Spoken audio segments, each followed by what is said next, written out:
Hey, Pastor Dave here. I want to talk about baptism today. Not about the doctrine of baptism, which, by the way, I think we as Lutherans get an A on, but I wanted to talk about the execution of baptism, the way we do it, the mode of baptism, how much water we use, and I think we get a C on that. Let me make 3 points, and here's the first point. Um, a baptism that is a valid baptism can have various amounts of water. I've done baptism of an infant before in a neonatal intensive care unit. I could only use a tiny pinch of water in that intensive care unit on the baby. I'd do it again in a heartbeat. I've poured water on the head at our small baptismal font at church. I'd do it again in a heartbeat. I've also immersed, and I do that again in a heartbeat. I also think that last way of doing it, that is, having plenty of water so that one can dip, immerse, or be in the water and be poured over, should be the primary way that we Lutherans, and frankly every Christian, baptizes. I'm going to read something here from the Didache. Didache is an early church manual. Someone dated to the time of the apostles or early first half of the second century, so an early church manual. And here it talks about baptism. It says, with regard to baptism, here's the teaching. You are to baptize in this way once you have gone back over all that is in the two ways. Once you've taught people about, the path of righteousness or the path of wickedness, you baptize in the name of the Father, Son, Holy Spirit in living water. So that in the Didache, this church manual, they see the primary way of baptizing is going into living water. That would be like a stream or a river. However, if you don't have access to living water, then baptize in some other water. If you do not have any cold water, you can use warm water. If you cannot get access to either running or still water, then pour water 3 times on the head in the name of the Father, Son, Holy Spirit. In other words, even in the Didache, they see there is a primary way to baptize, but that's not the only way, but it should be the primary way. This is what you do first, and if you can't do that, no running water, well, then go to a pond or a tank or something of that nature. So that's my first point.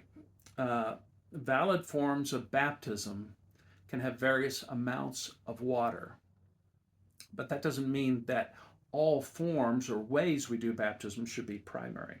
So point number 2 is this, is the primary way that we should do baptism is by using a good amount of water. Luther, in his instructions on baptism, talked about dipping the infant into the water. So you see these old European baptismal fonts are very big because that's what they did. Adults going down under the water. Even Luther understood that baptism had the sense of using a lot of water, even immersion. And that's the thing, that baptism as it regards to that ritual, to that sacrament of baptism, the word baptized does imply a lot of water, and that should be the primary usage for us. Right now, that's not the way it is. We make secondary ways of doing baptism the primary way. And to me, that seems out of step with the scripture. And I don't know, it just seems kind of a little lazy to me. I don't know how we got in that position. So number 3, my third point, my first point was there are valid forms of baptism using different levels of water. My second point was the primary way of doing baptism is what we see in the Bible, getting down into the water and using plenty of water in that. The third point is why don't we use that? And I don't know if I have all the answers on that, but I'll tell on myself as I'm saying this. Certainly I've done it. I'm sure a lot of other pastors have done it too. We look at the semantic range of the word baptize.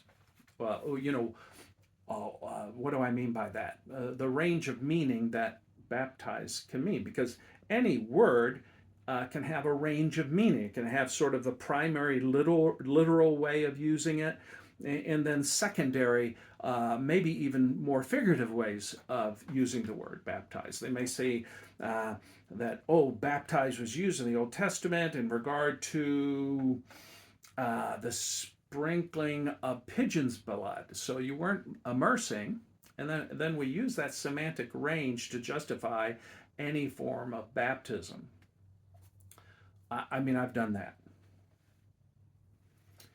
I think we need to, as Lutherans, seek after the best primary way of doing baptism instead of trying to find excuses just to do it any way we want to. Why don't we baptize with a lot of water, like immersion, or in the water and being dunked, or whatever it is?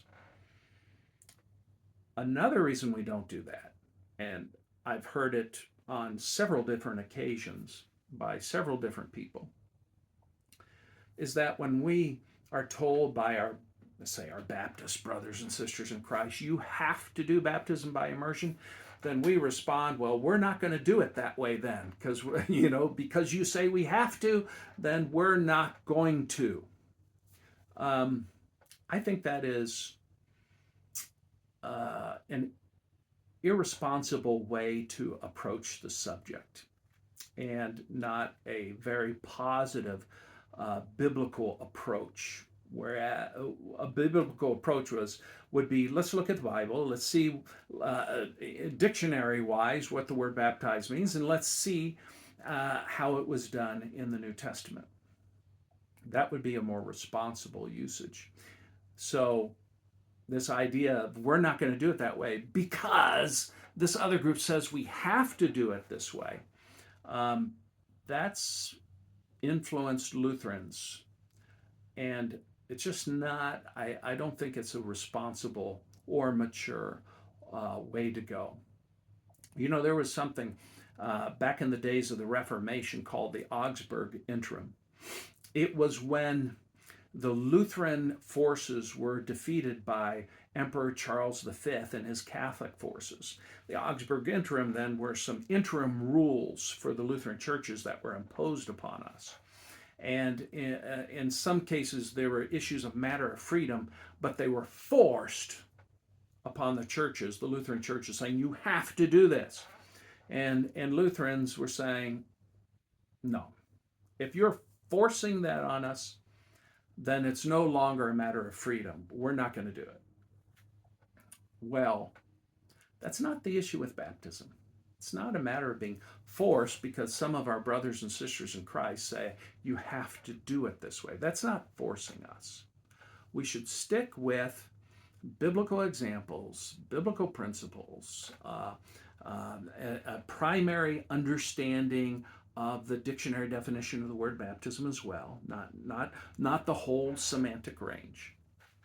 So that's where I am. Let me wrap things up this way.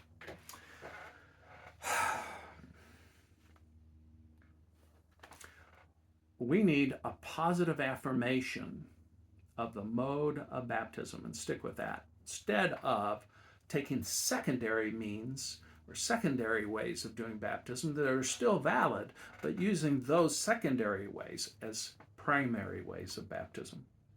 In the 1930s, in the Lutheran Church Missouri Synod, the average amount of times a person took communion was 2 times a year, just 2 times a year. And that has changed for the better in the Lutheran Church Missouri Synod, so that many congregations, like my own, offer communion every Sunday. It's a much different picture than it was in the 1930s, and it needed to change. I think this is an area where we need to change too when it comes to baptism. Right now, we use a secondary way of baptism as our primary way, and we should stick to a better biblical example. Well, that's it. You all have a wonderful day. Remember that Jesus does indeed love you.